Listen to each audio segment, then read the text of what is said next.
I think a big mistake that people make when they're getting into relationships is not thinking hard enough, not spending enough time thinking about their own personal boundaries and their values when it comes to their relationship life, when it comes to their dating life. Boundaries are basically things, characteristics, habits that you definitely do not want in a potential long-term partner, whereas values are more closely related to things that you really do want in a long-term intimate partner. Things or qualities, characteristics, habits that you want to seek out in a quality long-term partner. However, this whole idea that I harp on about all the time, the idea of boundaries and values, is complicated. This is a big topic. It's so big I'm considering creating a whole new course just around this topic.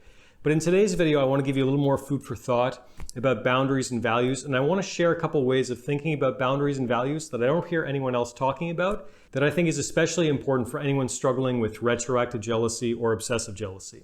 My name is Zachary Stockill, and since 2013, I've been helping men and women from all over the world overcome retroactive jealousy, overcome obsessive jealousy, and save their relationships. If you'd like to work with me one-on-one, or you'd like more information about my work, please visit my website at retroactivejealousy.com. So my basic modus operandi for relationships, for dating at this point in my life, to a considerable extent, it's about minimizing drama and chaos. Screening out very, very quickly people who are going to benefit my life and I'm going to be able to benefit theirs. It's going to be a good fit. And screening out as quickly as possible people who are not going to be a good fit. People who display serious boundaries, people who don't share my values, people who are going to likely violate my values and boundaries in the future. I want to keep those people out. And it's a good idea to sort of actively screen for those people, in my view, as early as possible in the dating process. And a mistake that I think a lot of people make in love, particularly younger people, is erring too far on one side of either extreme. In other words, you have people who they meet someone and they're totally smitten, they're totally in love. They're only focusing on the values that they share with this person, or they're only focusing on the nice, bright, and beautiful, shiny bits. They're only focusing on the good in this person and ignoring the parade of red flags that is accompanying this beautiful new person at the same time. Alternatively, a lot of guys, I say guys because it's a lot of guys, but I'm sure a lot of women do this as well. A lot of people err in the other direction where they're only focused on the red flags and they're so terrified about being hurt that they overlook all of the wonderful green flags surrounding their new love interest. Now, I am a big fan of balance in my dating life, in my assessments of people's character, in my assessment of other people in general. So I think it's very important when you're meeting someone, when you're dating them, when you're trying to decide whether or not to enter into a long-term relationship or a marriage with them, make sure you're focusing on both. And don't go too far in any one extreme. In other words, don't just be looking for the bad, or shall we say the incompatible, and also don't just be looking for the good. Don't just be looking for the compatible. We live in an age of extremes and intense ideologues and polarization, whether it's societal polarization and inequality, political polarization, this age where everyone has an extreme opinion, no one likes nuance anymore, no one likes balance. So don't fall into this habit when you're falling in love with someone new, or you're at least exploring the possibility of falling in love with someone new. You can't only be focusing on looking for someone with good values, and you, at the same time, you don't want to only be focusing on looking for red flags and deal breakers. That said, also think about how your boundaries and your values in relationships interact with each other and how sometimes they can actually be more closely related than you might think. Perfect example. Let's say, just to cite a classic example, a guy doesn't want to date a woman who's had a fair amount of sexual experience, okay?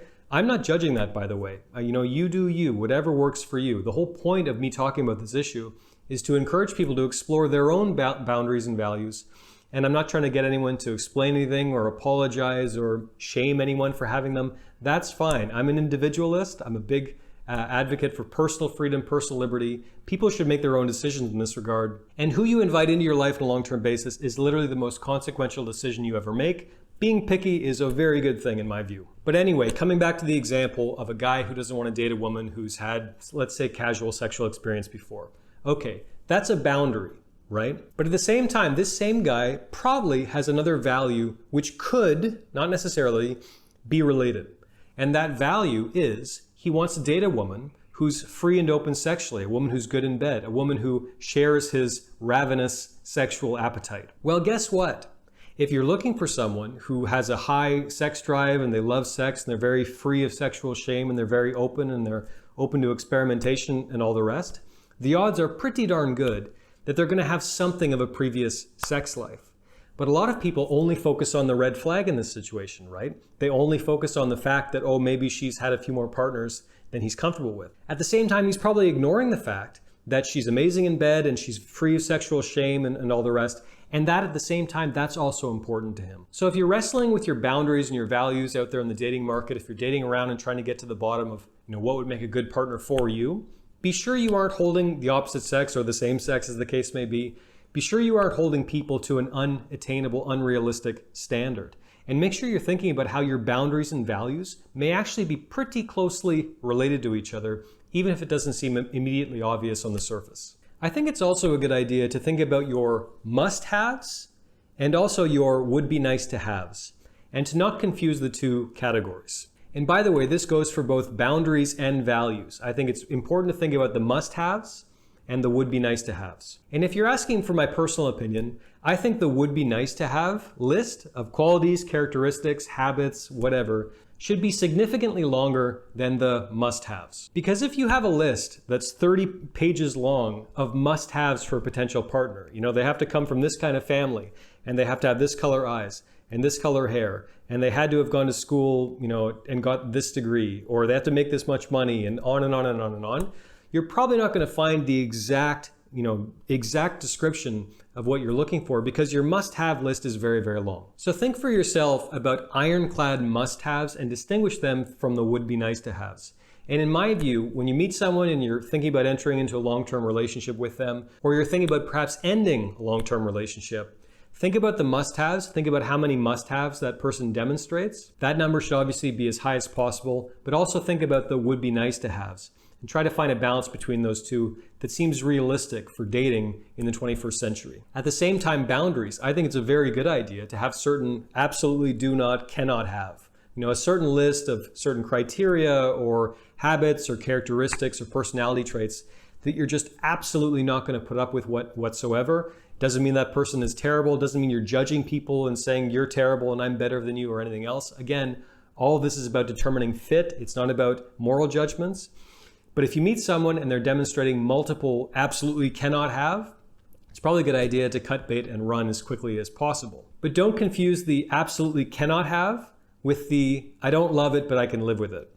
In other words, there should be another segment of your list of boundaries that is things that you don't necessarily love, but you can live with it. To cite a very silly example, one of your values when you're looking for a partner is, I want someone who, let's say, is a good cook. That's important to me. I hate cooking. I want to live with someone who's a good cook. And let's say you meet someone who isn't a fantastic cook. Now, that's probably not a must-have. At the same time, it's probably not a complete deal breaker, absolutely cannot have, if they're not a cook. That probably fits into the second list, more closely related to would be nice to have, or I don't love it, but I can live with it. If nothing else, be sure you give this stuff some thought. Don't be too extreme in your requirements. There's a difference between having standards and being absolutely choosy and picky and looking for perfection.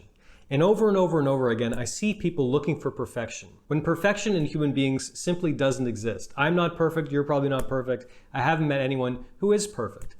Another mistake that I see people making in dating and certainly posting on YouTube and all the rest is they're going around and they're making moral judgments. They think that having standards, having personal boundaries and things like that gives them the right to be mean and cruel and be really unkind to people who don't share their certain boundaries, their standards. And this is so stupid. I mean, I don't get it. If you actually have these boundaries and values, if you have certain standards that you're not going to compromise on, why are you going all over the internet trying to post them and trying to make people feel bad and shame women and shame some men and really making a lot of noise about it?